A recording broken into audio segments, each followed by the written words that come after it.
right now, it appears to be the biggest bust in NBA history. Yo, what's going on, Knicks Nation? It's your boy coming to you with a brand new video. Before we get into the video, hit that sub button, like the video, and comment down below your thoughts on this video. And without further ado, let's get into the video. So today we're talking about Markelle Fultz and why the New York Knicks should potentially look at going after Markelle Fultz. Now, if you don't know, last season Markelle Fultz got an ACL-ending injury that kept him out the entire season and the beginning of this season.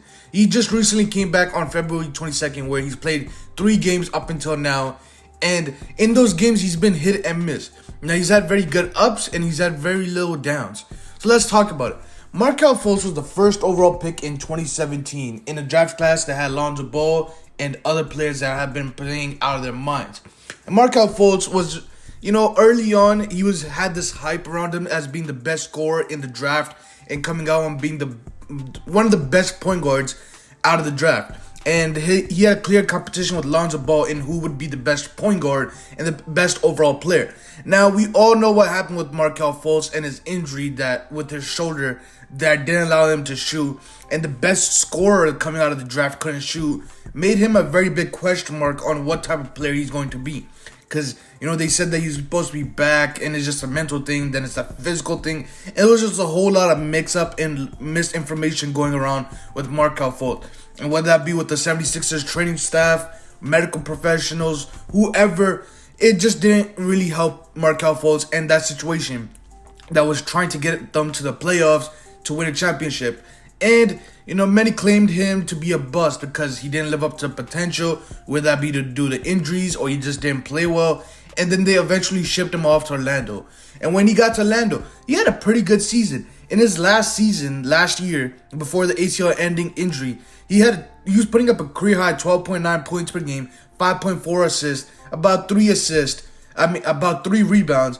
And he was shooting the ball pretty good. He was shooting about 40%, which is not the best, but he's learning a new role and he's starting to become a better player. So 40% in his first 8 games with the Orlando Magic wasn't the worst in his last season.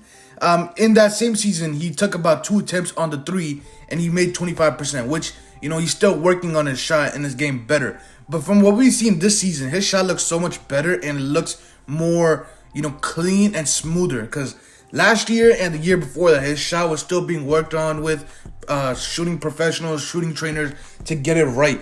And now that it looks better, he's taking mid-range shots more consistently and he's more confident. You can see it when he's playing ball now that he looks very consistent. He looks like he can get back to that scoring point guard coming out of the draft. And now let's talk about why the New York Knicks should go after Markelle Fultz. Now, we know that the New York Knicks in the last 20-so years have not had a true point guard or a decent point guard. We have had one of the bottom 10 point guards in the league for the last 20 years. I don't remember the last time where we had a top 20 point guard that was in their prime and that could help lead us to the playoffs. I don't remember. But if we can get Markelle Fultz, who's only 23 years old and is on a 3-year, $50 million deal, which is not the worst deal for a low-risk, high-reward guy, I would go for it.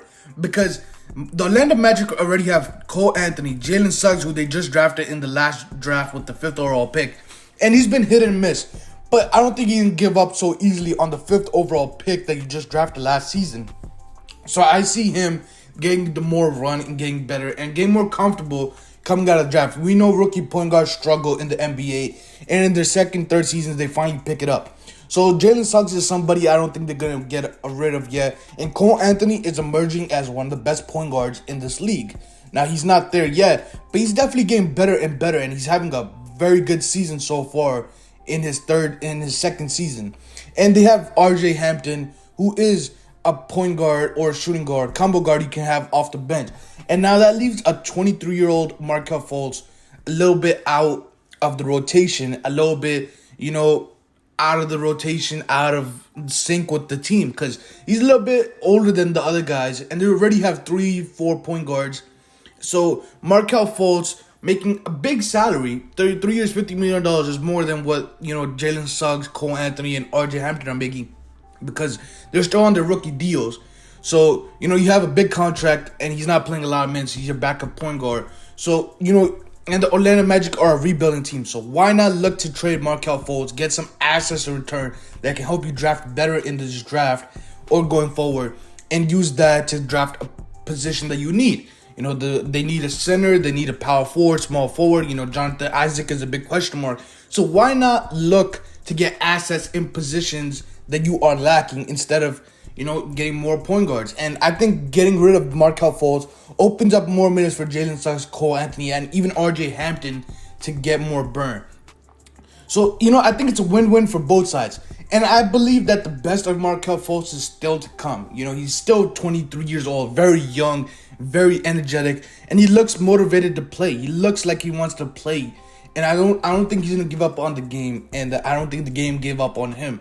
So yeah, guys, let me know. Would you take this low-risk, high-reward trade in Markelle Fultz, or would you look at somebody like you know, DeJounte Murray or, you know, Jalen Brunson, who are definitely going to get bigger contracts and are going to require you to give up bigger draft assets and draft commission to get them?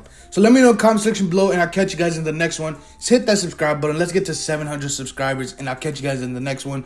Peace out, YouTube.